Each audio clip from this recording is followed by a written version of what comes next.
Hi everyone, this is Ren, and in this video, continuation na siya nitong Go High Level Funnel Automation. So yung last automation na ginawa natin is about appointment confirmation and reminders. So this time, it will be appointment, no-show, canceled, or even not interested. Pwede nyong idagdag yun if ever na yun ang magiging status ng lead or ng prospect. Meron din kasing nag-comment dito or nag-request for yung no-show, not interested, or nag-cancel nga ng appointment. So, gagawa tayo ng automation na yan from scratch. And actually, dito sa client ko na to is meron ng pipeline. So, kung yung sa client nyo is may pipeline na rin and may stages. So, ito yung opportunity. This is a pipeline and inside the pipeline is may mga stages siya para ma-track nyo yung progress ng isang lead. So, for example, nag-opt-in siya, kung nag-book na ba siya ng appointment or yun nga, yung appointment na binook niya, nag-cancel ba siya or nag-show up ba siya. And pwede pa kayong mag-add ng another stage depende sa kung anong status or goal ng client ninyo. So for the sake of this video, very simple lang. So I only have here yung opt-in, appointment set or appointment booked, cancellation, and then no-show. So nakagawa na tayo ng appointment confirmation and reminder na kapag may nag-book ng appointment sa isang calendar is ma-add sila dito sa pipeline na to automatically. And since that is appointment booked, so syempre dapat ma-add sila dito sa appointment set na stage. For this video, it's about the no-show and canceled or even not interested. Mag-a-add lang naman yan dito ng another stage. So, kapag mag-a-add ng stage is punta lang sa pipeline. And since yung pipeline na win-workout natin is yung sales op, so syempre dito kayo mag-a-add ng another stage for not interested if may gusto pa kayong ilagay. So, yan. Interested. And then save. And hindi lahat may access para ma-edit or makapag-add ng stages. Um, inaano siya, kumbaga, ina-add siya as permission. So, especially kung sub-account user lang or sub-account admins, inaano yan, kumbaga, binibigyan sila ng permission to have access into this specific section. Pero kapag agency admin or user, walang problema. Meron na tayong access dyan agad. Okay, so going back, punta ulit tayo dito sa opportunities para ma-view. So as you can see, meron tayong not interested na stage dito. So ganun lang kasimple. And yun nga, yung automation na gagawin natin is when a card is being moved over the cancellation stage or no-show, magti-trigger yung automation and there will be a series of emails and texts na magsisend dun sa lead to possibly reschedule yung appointments nila since hindi sila nakapag-show up. So, ayun nga, let's dive into it na lang agad. um, so, meron na, dito sa client na marami na kasing automation eh. So, gumawa na lang ako ng um, folder for myself para ma-record ko tong video na to. And ito nga siya. So, simple lang. I only have two since pipeline, cancellation, and no-show lang naman. And pwede rin siyang combination So, dalawang trigger and then isang automation. Pero ginawa ko siyang separate para mas madali siyang intindihin. So, start tayo sa no-show. And of course, yan, mamaya naka-view na no? So, ang trigger is pipeline stage. So, bakit pipeline stage? Siyempre, pag binove mo yan dito, meron ng changes sa pipeline. So, ang magiging trigger natin is when a pipeline is changed to no-show. I-delete ko muna and then papakita ko sa inyo yung actual trigger. So, pipeline stage changed. And kapag kagagawa kayo, as a default, wala yan siyang filter. So, kailangan lagyan natin ng filter kasi if wala siyang filter kung anong specific pipeline and stages, magti-trigger 'tong automation na 'to automatically regardless kung anong pipeline man 'yon. So, kung maraming pipeline kayo sa opportunity, so lahat 'yon magti-trigger. That's the reason why kailangan natin lagyan ng specific filter. So, yung filter is sa pipeline na sales up pipeline since itong wino-workout natin is sales up na pipeline. And then stage is this automation will only trigger kapag ang pipeline na nag-change is napunta siya sa no-show. So, ganyan. So, save trigger. Meron na tayong trigger. And kapag nakapag-set ka ng trigger dito, lagi kayong magsisave muna. Especially pag gagamit kayo ng mga if-else condition. Kasi hindi siya babasahin ng system if hindi pa kayo nagsisave dito. And then, first action is to update appointment status to no-show. So, para updated yung status niya. Kasi meron ding other section dito kung saan mo ma-view yung appointment status. So, dito yan sa calendar, appointment list view. So, itong status na to is mag-change siya automatically kapag nag-change tayo ng stage doon sa pipeline. So, makikita natin yan mamaya. Alam ko, inad ko yung sarili ko dito eh. Pag hindi, i-add ko muna para meron tayong pang-test mamaya. So, i-add ko muna yung sarili ko.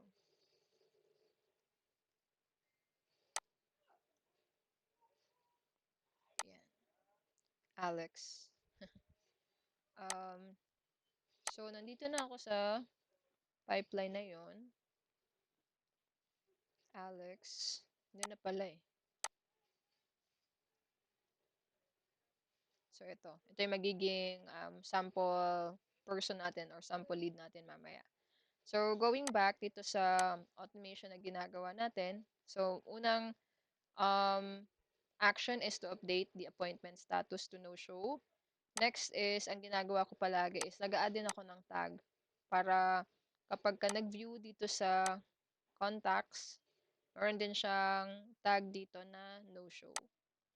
So, pwede lang tayo mag-add ng no-show. Appointment no-show. Yan. Save. And yun nga, pwede na tayong mag-set dito ng email na masisend doon sa lead. Right after i-move natin yung card. So, halimbawa, ini-remove ko tong card dito sa no-show, automatic, itong automation na to is magto-trigger na. So, yan, magsiset ako ng email. So, from email, pwedeng account name. So, yung account name is yung sub-account name. And then, from email, account din. So, email, subject. Yan, sa mga gantong scenario, kapag kailangan ko ng mga email drafts as well as SMS, especially yung mga follow-ups na yan, nanghihingi na agad ako ng tulong kay ChatGPT. So, yan, meron ako ditong follow-up for no shows to. So, meron agad ako ditong subject line and yan, i-copy ko lang yan dito. And yung first name, hindi ganyan yung custom values niya. Dito kayo lagi kukuha ng custom values. So, hi first name. Yan.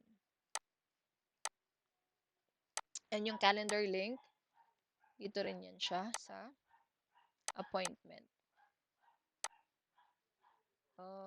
Calendar or scheduling. Meron siyang rescheduling kung saang calendar siya galing. Automatic na yan, hindi nyo na kailangan yan iset. So, yan. Pwede nyo rin i-adjust yung font size. O, mas okay yan para mas malinis tignan or para sa akin, mas maganda. So, save. Ay, hindi pa yan siya masisave kasi kailangan ng subject. So, yan. Save. And then, aside from email, pwede rin tayong mag-send ng SMS. Especially, kung yung account is A2P verified na. So, kung hindi pa kayo aware kung ano yung A2P verification, isa yan sa kailangan yung matutunan. Kasi, hindi gagana yung SMS or phone features ng client nyo kung hindi sila A2P verified. Especially pag US-based ha, yung mga clients, as well as Canadian, mga ganyan. So again, hi, contact first name. This is Ren. I noticed you missed your call, your appointment. No worries at all. So, ito, magiging rescheduling din yan siya.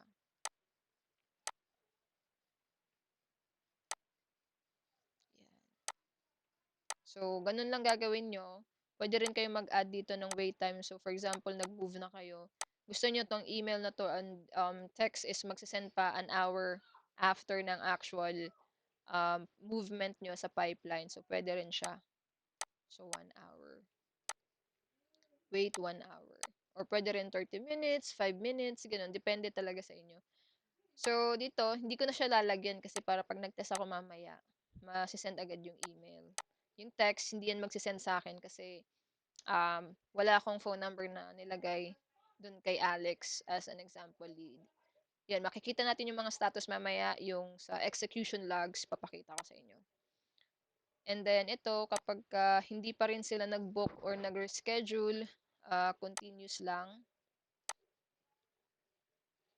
pwede rin tayong maglagay ng if-else dito. So, if yung contact is hindi pa nagbo-book, so, tag does not include appointment book. Yan. Kasi yung sa email confirmation or yung sa appointment confirmation, kapag nag-book sila, di ba, merong automatic na appointment book na tag na malalagay. So, kapag nag-reschedule sila, syempre appointment book na ulit yun. Mag-trigger ulit yung other automation na yun dun sa appointment confirmation and reminders. So, kaya tayo naglalagay ng tag if wala pang appointment book, continuous pa rin yung pagfa-follow up natin. So, pwede natin siyang i-copy from here or wag na lang. Na pang trabahong ano yan eh. Work smart and medyo work tamad. Pero dito nga sa video na to, papakita natin step by step. So, if yung appointment book is wala pa rin siya dun sa contact, edi magpa-follow up pa rin tayo. So, send pa rin tayo ng email. Again, punta tayo dito sa hiningi nating draft kay ChatGPT. Oops. So, same pa rin. From is account name. Email is account email. And then, ito. So, babaguhin mo lang palagi yung sa first name. Kasi para mag-auto-prefill siya pag na-receive. Then, yung calendar link dito.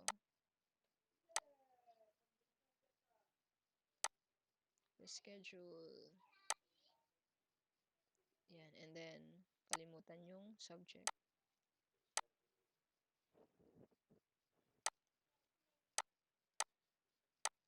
And another SMS din.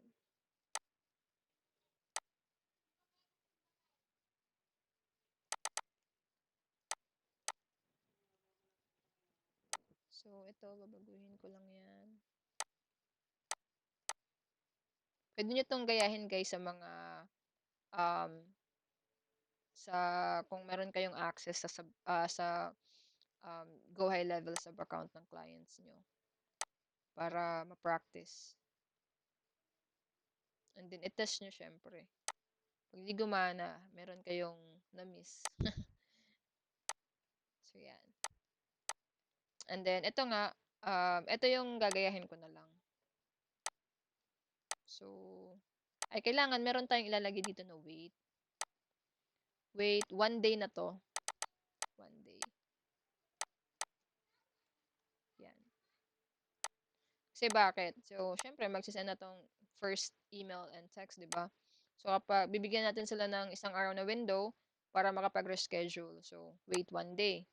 Then, after 24 hours, mag-move na siya dito sa second condition. So, yun na nga yung mag-filter kung meron ng appointment book na tag. Kapag wala pa, does not include yung nakalagay sa atin dito. So, dito siyang branch.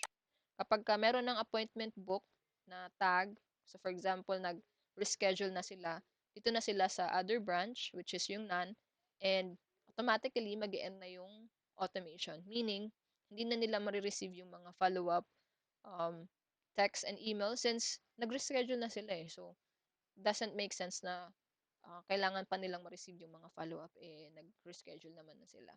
So, yun yung point kung bakit naglalagay tayo ng if-else condition para ma-prevent yung ganong scenario na sasabihin nila, nag-reschedule na ako, bakit sinisendan mo pa ako ng ganitong follow-up text and email? So, ganon siya. And, yun, kung gusto mo pang magpatuloy yung mga pagre-remind sa mga leads and prospects, ako, kinakopy ko lang to, copy all actions since same lang ng process eh. So, yan. And then, dito, babaguhin ko na lang yung email na ifa-follow up ko. So, ito yung pinaka-last na draft ko. Ito talaga, work smart na to. Kasi kapag talagang inisa-isa mo rin, baka ubos oras mo eh. Ito, babaguhin ko pa rin. First name. And, yan. Miss lang naman to siya. Minsan, hindi din tayo sobrang magtitiwala kay ChatGPT. Minsan, syempre, nagkakamali rin kahit pa paano. So, kailangan pa rin ng proofreading. More schedule. Yan. Tapos, sa text. Oops. Ito. Proofread ko na lang siya ulit para sure na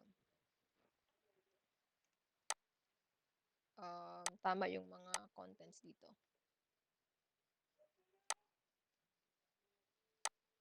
So, ito is reschedule.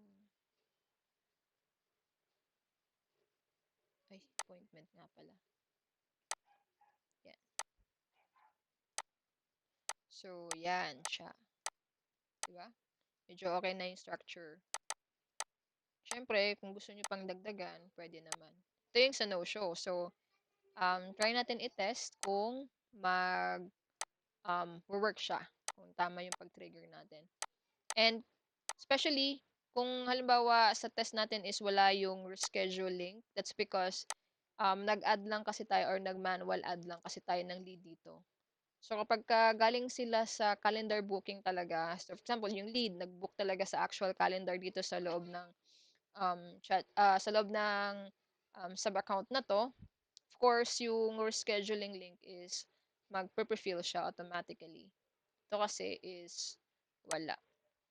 Since manual nga lang. Pero, yun nga, i-test pa rin natin siya. Ang importante naman is tama yung trigger. And then, yung mga emails ay magsisend. Yung appointment status ay change. Malalagay yung tag. Tapos, yung email and SMS. So, ito is, check lang natin. Email. Ito is,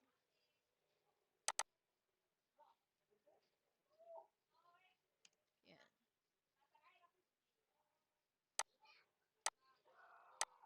Proofread lang natin konti. Yan. Okay na. So, yan. I-test na natin siya ngayon. And, yan. Papakita ko rin sa inyo yung pag-troubleshoot kung bakit hindi ito nag-send or bakit ganon. So, yan na nga. I-test na natin siya. And, i-move ko na siya dito sa no-show. Real time to walang pause. Hindi rin ako mahilig mag-edit eh. So, itong video ko na to talaga is tuloy-tuloy lang to habang nagre-record ako. Wala nang cut-cut. So, yan. Wala pa kayo nakikita movement. Pero pag pumunta tayo dito sa execution logs, as you can see, yan siya. So, yung Alex is na-add sa workflow. Merong error. So, yun lang natin yung error. Appointment not found. So, ibig sabihin, hindi daw siya nakita dito sa appointment list view. Kasi nga, hindi tayo galing sa calendar booking. Nag-add lang tayo or in-add lang natin yung lead na to dito sa pipeline. Hindi siya galing sa actual booking. Magte-test din tayo ng or maggagawa tayo ng another test na magbubook muna. So, dapat mapupunta siya dun sa appointment confirmation email. Tapos, i-move ko sa canceled. Yan, para talagang kitang-kita. Dito, pinapakita ko lang sa inyo yung um, execution logs para makita nyo yung status ng bawat action. So, meron ito yung tag is executed siya. So, pag green, goods yan.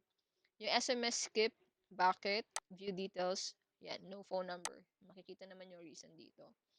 And then wait 1 day. So, pag pumunta tayo sa builder, nandito na siya sa wait time. So, magwe-wait muna yan siya ng 1 day. So, bukas, 4:48 a.m. EST. And then, after 24 hours, ito na siya sa... Actually, pwede natin yung i-move para lang makita. So, since wala pang... Yan, ganito lang mag-move. Mag-push na to another... to the next action or next step. So, yan, move para makita natin yung sa if-else. So, nandito na siya sa... Dumaan na siya dito sa if-else condition. And appointment no-show. Tag does not include appointment book. True. So, dito siya dumaan sa branch na to. Kasi wala pang appointment book. And dumaan ulit siya dito sa email and text. So, titignan natin yung email. So, ito na yung email.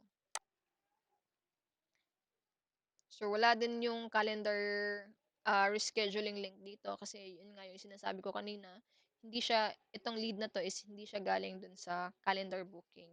Inad lang natin siya manually dun sa pipeline kaya yung system, syempre wala siyang makukuha na rescheduling link kung sang calendar kasi hindi naman siya galing sa calendar booking eh. So, ganun. Ganun po yung logic niya. And mag-go on and on lang to hanggang sa matapos. Yan. So, depende sa inyo kung gaano karaming follow-up yung ilagay nyo dito hanggang sa mag-book talaga sila, hanggang sa siguro makulitan sila. Either mag-book sila or mag-reschedule sila or mag-not in, mag-unsubscribe sila sa email. Kasi kapag ito sa email, of course, marireceive ko yun. Yan o. And meron kasi ditong link to unsubscribe.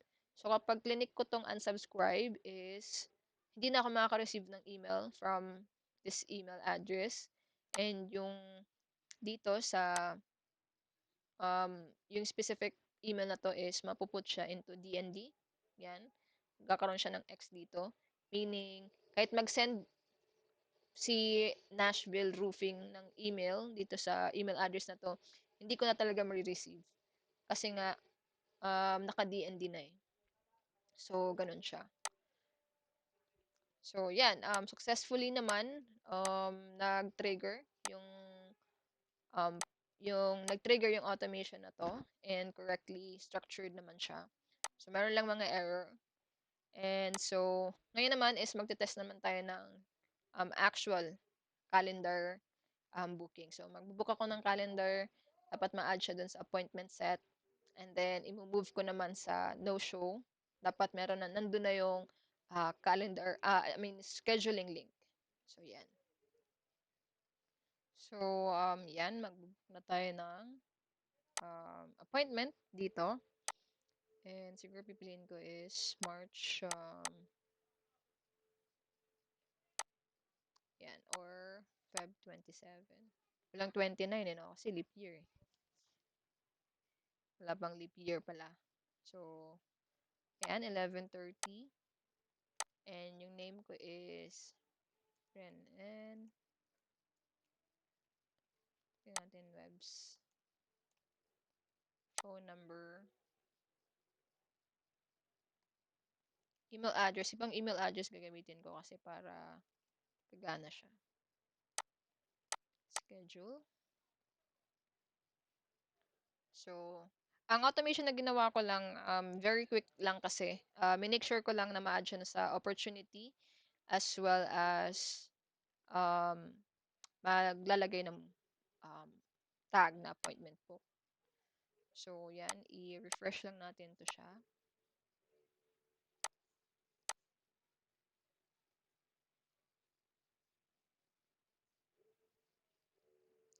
Make sure natin.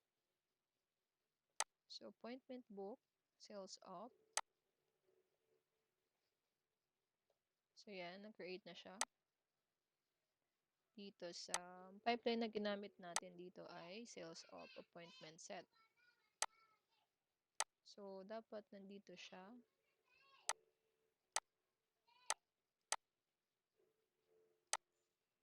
Friend. So, nandito naman siya. Bakit pag ginanon is hindi nakikita? Ayan. Kulang lang sa refresh. So, yan. Nandito na tayo sa appointment set automatically and real time actually. And as you can see, meron na ding appointment book. Yan. Appointment book. And meron lang din tayong ilalagay dito na kapag ka nag-no-show, dapat yung appointment book is ma-remove. Para yung other automation dito is magti-trigger pa rin siya. Kasi magko-conflict na siya kapag ka hindi natin ni-remove yung appointment book na tag. Syempre, pag pumunta siya dito sa condition na to, since mayroong appointment book na tag, dito na agad siya pupunta sa branch na to. So, dapat magti-trigger or yung appointment book na tag is mag-re-add na siya kapag nag-reschedule. So, dito pa lang, syempre kaka-no-show pa lang, di ba? Dapat remove tayo ng tag na appointment book. And i-replace natin siya nung tag na no-show. So, ganyan siya mangyayari. And then, yun nga, so since nandito siya sa appointment set, i-move naman natin siya dito sa no-show para makita natin kung mariremove ba yung appointment book na tag and then marireplace siya ng no-show. Tapos, magta-try din tayong mag-reschedule dun sa rescheduling link. So, i-move na natin. No-show. And pwede na agad makita dito yung logs. Yan. So, as you can see, meron na dito. Or yung text. So, nag-execute din siya, pero hindi natin sure kung magsisend siya kasi Philippine phone number yung ginamit natin eh. So, yan. Nag-failed nga siya. And, itong fail na to, ito yung error, from and to country mismatch. So, yun nga kasi nasa Philippine phone number yung ginamit natin. And, naglagay dito na na-remove na siya agad. Bakit kaya? So, remove tag. Yan yung mga dapat tinitignan natin or tinotroubleshoot. Bakit siya na-remove agad? Dito. Does not include. Dapat dito siyang branch. Yan. Kanina nating test yan eh. Pag pumunta tayo dito,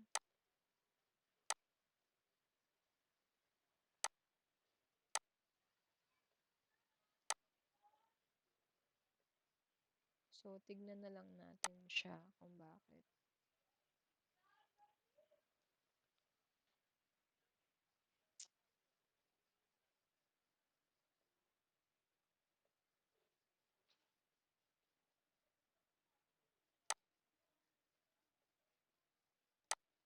Nag-wait one day, then remove. So, dumaan siya dito. Then, condition does not include appointment book. So, dapat dito siya, di ba? And, bakit dalawang text yung na-receive?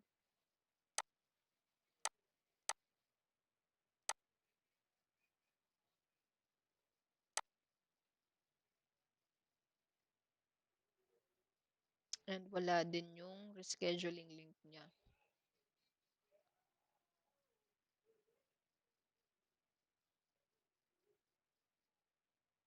So, aayusin natin yan. And, dito rin makikita yung activities ng lead na to. So, galing sila sa calendar. Yan, page visited, appointment form submitted, appointment book, and then yung contact finally created. So, natatrack yung movement niya rin dito. And yun nga, aayusin muna natin to kung bakit ganito ang nangyari. So, yun, figure out na natin kung bakit nagkaganon yung automation. Pag pumunta kasi kayo dito sa section na 'to, meron din ditong automation section. So, makikita dito yung past and current automation or active automation, sorry. And as you can see, since yung workflow na work out lang natin is itong roofing no-show pipeline, hindi natin na or na-mislook natin yung other automation na naka-publish. And basically what happened is that, as you can see, meron tayong active automation dito, which is yung no-show. No-show din to, pero sa other, sa other workflow automation siya. And papakita ko kung bakit na-remove siya dito sa, ay sorry, dito sa automation na to. So, pagdikit lang natin. So, ito yung automation na work out natin. And nag-conflict yung movement natin dito sa pipeline because of the other automation. So, ito yung automation na to. Yung roofing no-show naman without the pipeline movement. So, magkaibang automation tong pinapakita ko sa inyo. So, ito yung ginawa natin, yung roofing no-show na pipeline movement. And ito yung first action kasi is mag-update yung appointment to no-show. And kaya siya nag-conflict is because yung other automation, yung trigger niya kasi is kapag yung appointment status is nag-change. So, interconnected siya. So, ang nangyayari is, yun nga, nag-trigger tong automation na to and yung action, one of the actions na nilagay natin dito is mag-update yung status niya into a no-show. Yung other automation, yun yung trigger niya eh. Kapag yung appointment is nag-change to no-show, ito yung magiging actions. So, yan. Yan yung trigger niya. And yung first action naman dito sa automation na to is remove or mag-i-stop lahat ng automation yung under yung lead na to. So, for example, yun nga, si Ren. Um, enrolled siya dito sa automation na to, di ba? Eh, yung first action na to is to remove from all workflows except itong current na automation na to. So, yun yung nangyari. Kaya siya na-remove agad dito sa automation na to. And then, first, next na action niya is same lang din. So, ito yung mga kailangan yung tignan para, isa kasi ito sa mga troubleshooting, especially kapag hindi kayo yung nag-build ng account ng client nyo. Kumbaga, bagong dating lang kayo sa client and then pinagawa kayo ng automation. And then, pagkagawa nyo ng automation, may mga conflicts na ganito. So, ito yung isang way para ma-check nyo kung ano-ano yung mga automation na nag-trigger nung meron kayong in-automate na pipeline. Yan. So, ito yung conflict niya. So, yan talaga. Yan talaga siya. Kasi yung trigger dito is appointment no-show eh. And syempre, since na-remove na siya dito sa automation na ginawa natin, dito kasi, magpapatuloy lang siya dito kasi remove from all workflows except nga dito sa specific automation na to. Kaya din, dalawa yung text na na-receive natin dito. So, kaya dalawa. Kasi yung isa is from this automation na ginawa natin. Sister, I notice you missed your appointment today. And yung isa is, sorry, we missed you. Dito naman siya galing. Sorry, we missed you. When do you think you might like to reschedule? And continue siya dito hanggang sa matapos din tong isang automation na to. Pero dito nga, wala na. Hindi na siya part ng automation na to dahil dito sa action na to. Remove from all workflows. So, kung naka-add siya sa 10 workflows or automation, dahil merong isa doon na may ganitong action na remove from all workflows, lahat ng automation na enroll tong lead na to is ma-remove siya doon, except dito sa automation na to. So, ayun guys, medyo mahaba yung video natin ngayon. And yung sa canceled naman is gusto ko kayo ang gagawa nun. I mean, same process lang siya para lang ma-practice nyo yung sarili nyo. So, instead of no show yung gagawin nyo, ang gagawin nyo is canceled or interested. So, and then check nyo rin, syempre troubleshoot nyo rin by just getting dito sa contact details. Ayun nga, makikita nyo yung activities dito and the other side here as well. So, kung ano yung tags na meron siya, nandito lahat yung nakalagay. Kung ano yung active automation na naka-enroll siya, yung mga past automation um, na napuntahan niya, and yung mga opportunities na nalagay rin siya, itong specific lead na to. So, ganun ang pag-check or pag-troubleshoot, sorry. Kung bakit hindi nag-send yung email, kung bakit hindi nag-go through yung text. Yan, mga ganyang scenario. So, yun lang po, medyo mahaba and sana meron kayong natutunan dito sa um, video na to about sa pag-automate ng mga no-show, canceled, and not interested. Again, you can still add more stages into your pipeline and trigger some more automations. Depende sa goals ng clients nyo, syempre. Kasi merong iba, may mga sales flow. So, depende sa sales flow ng client nyo. For me, mas madali kapag ginagawan talaga ng pipeline.